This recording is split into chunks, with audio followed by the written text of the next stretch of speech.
Hey guys, my name is Shirish. So I know I'm pretty late to uploading a Redmi Note 9 Pro review, and I'm also guilty of actually ignoring this phone. And the reason is basically when this phone was launched, it was launched alongside the Redmi Note 9 Pro Max, which offered better charging and better cameras for just like 2000 rupees more. And that phone was under the price of 15,000 rupees or just about 15,000 rupees. So the Redmi Note 9 Pro Max was still under the budget segment, but after the price hike, the Redmi Note 9 Pro Max is now in the mid-range segment. And this phone, the Redmi Note 9 Pro, is now one of the best phones in the budget segment that one can buy. But obviously this is not the phone for every single guy out there, and that's what we are going to talk about in this video. Now I've been using this for a while, and here's how my experience has been with this device. Now starting with the things that I like about this phone. Now firstly is the design and the build quality. Like I absolutely love how this phone looks. In fact, I even like the way this phone looks than the Poco X2, which again is a really nice looking device. But this phone is just better in my opinion, in my eyes obviously. Like obviously design is a very subjective part, and that's the reason why I said the things that I like. So the color and device actually look quite a lot classy in my opinion. I have the Interstellar black variant, and that looks absolutely stunning. Although it's not black technically, but it still looks quite a lot great. But then again, looks of a phone is pretty subjective. So if in case you don't like this, you can always opt in for a skin. Or in fact, even if you like the color, but if you just want to protect your back panel and if you want to use your phone naked, then you can always use a skin. Now the skin I'm using here is from Gadget Shields. Now the skin actually protects the phone from scratches, and it also provides you with a decent grip if you are using the phone without the case. So if you are into skins, I'll definitely recommend Gadget Shields. It's been a while since I've started using their skins, almost all of my devices, so you can try them out. The link is in the description box below. But anyway, speaking about the build as well, the build is really good. It actually feels quite a lot premium. Although the frame is plastic, it doesn't quite feel like plastic, and that I think is a very good aspect of this phone. And then another thing which I like about this phone is the battery life. Like the battery life on this phone is just ridiculous. It gets me through a day without any issues, even with extremely heavy usage. Now from the past couple of weeks, I have been spending like 7 to 8 hours on this phone, and it has proved like really good when it comes to battery life. Obviously it doesn't have a high refresh rate display, and it has a very high capacity battery, and all of that together with MIUI actually contributes to a very good battery life on the phone. The screen on time on an average that I was getting throughout these couple of weeks was more than 8 to 9 hours, which is obviously impressive. But at the same time, yeah, I do miss the high refresh rate display, which I'll talk about in a minute. But yeah, overall, as far as the core battery thing goes, the phone is really good and it has impressed me quite a lot. And then there's performance. Like obviously it's the Snapdragon 720G under the price of 15,000 rupees. That within itself says quite a lot about the performance of this device. The performance was very good, although I did face a couple of stutters. I'll talk about that in a minute as well. But overall, as far as the core performance of this thing goes, it's actually quite a lot good. Although there's a debate between Snapdragon 720G and Snapdragon 730G, in my usage, like I've used the Poco X2 which had the Snapdragon 730G, and I've also used this phone which has Snapdragon 720G, and also the Realme 6 Pro which has Snapdragon 720G. Now all of these phones have sort of similar performance. I did not really face any difference at all. But yeah, almost all the phones with Snapdragon 730G or 720G are about the price of 15,000 rupees, I guess. So this phone coming with Snapdragon 720G at the price of 14,000 is actually impressive. And one more thing which I don't really talk quite a lot often in my videos is the network reception. Like the network reception on this phone is actually quite a lot good. Like I've not really seen a budget phone with a network reception this good. I mean, obviously I don't really call a lot of people, but there were times when I actually did attend some calls, and I did make some calls, and in those cases on other devices I did feel some sort of network issues. There were call drops and stuff, but in case of the Redmi Note 9 Pro, that was never a problem. Like network reception was really good if you consider phones under 15,000 or even 20,000 as well. So those are all the things that I like about this phone. Now talking about the things that I don't really like about the Redmi Note 9 Pro. First one is the software. Now it's not like just about MIUI, like the way MIUI looks and all that stuff. Obviously that's something I don't really like, but I'm not really considering the aesthetics or looks factor of the MIUI.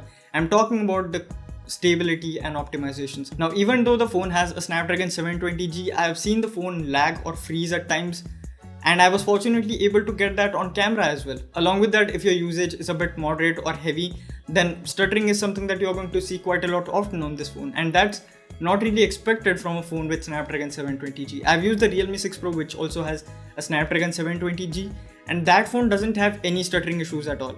Like, I've used that phone at 60 Hz as well, and even at 60 Hz, that phone feels a lot more smoother than this one. If I have to recall, the Poco X2 also had a similar issue, but that issue got fixed with the software update. So I'm pretty positive that Xiaomi or Redmi might be able to fix the stuttering issue on the Redmi Note 9 Pro in coming future. But so far they haven't fixed it, and that makes me a little bit sketchy. But I really hope they fix this particular issue on the Redmi Note 9 Pro. And the other thing which I don't like about the Redmi Note 9 Pro, you guessed it, the ads. Now, I've spoken about the ads on a couple of occasions, but when I use this phone, like I was using the Poco X2 which had ads, but those ads never really popped up in my notification panel.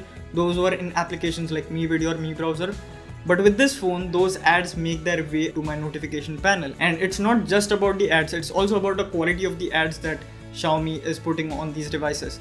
Like, I don't really have to say much about that. The ads are inappropriate.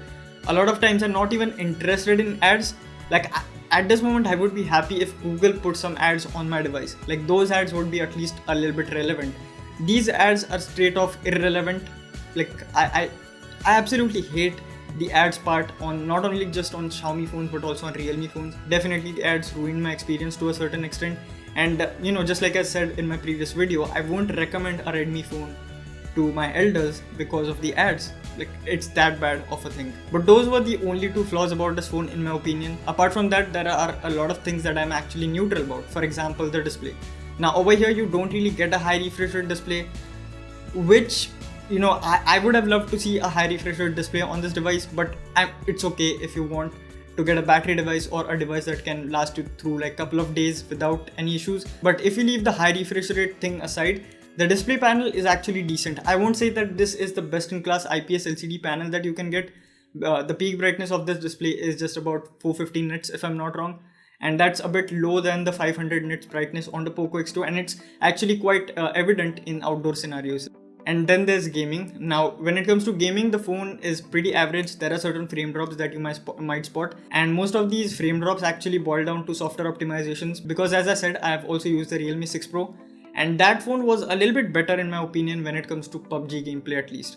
So yeah, gaming, it's not really bad by any means. I won't say it's bad or worse. You can definitely game on this thing, but there might be occasions where you might see some sort of frame dropping here and there. So you need to just keep that in mind. But apart from that, gaming is actually good. And lastly, speaking about cameras, now I do agree and I do honestly feel that Xiaomi or Redmi could have done or should have done actually better in terms of camera. The camera quality is average, to be honest. Like, it performs just like any other phone under the price of 13,000-14,000 rupees. But there are phones with the Samsung GW1 64 megapixel sensor in the same price bracket, and those phones actually perform better. Like, it's not just about the details and low light performance, the camera optimizations as well. Like, there is a huge difference between the color science of wide angle lens and primary camera lens and the macro lens. The wide angle lens actually produces the most natural colors. The main camera sensor or main lens actually throws out oversaturated colors, and the macro lens, it just makes everything much more cooler. Like, it messes up with the white balance quite a lot. So the color science is messed up. The software optimizations are not really that much good. Also, the low light performance was okayish or average, to be honest. So if you're going to buy this phone for the sake of cameras, then no, you should probably look at something else. Like, there are other phones which I think will provide you better camera performance. Like, I'm not complaining just about the sensor. I see that that's where Xiaomi is trying to cut their corners when it comes to the Redmi Note 9 Pro. But all I want to say is that if you are compromising with the hardware, then you should definitely do something on the software that could actually make things better for that phone. And clearly Redmi hasn't done that. So now the question, who should buy this phone? Now, yes, there are software issues. Like, mostly this phone is actually good on paper. It's actually pretty good when it comes to the price when you look at the hardware. But when it comes to software, Xiaomi has not really done a great job in my opinion, or Redmi, whatever. But still, I would actually recommend this phone to a lot of people who are into huge or gigantic batteries, like who just want a phone that can last them like through 2 or 3 days easily without any issues with light or moderate usage. And also at the same time, I would recommend this phone to people who are into custom ROMs, because if you flash a good enough custom ROM or a good enough, let's say, pixel experience ROM for this phone, then this phone can actually do wonders, in my opinion. So yeah guys, that's it for this video. I hope this video helped you in some way or the other. If it did, be sure to leave a like, drop a comment, subscribe to the channel, and I'll see you guys in the next one. Thank you for watching.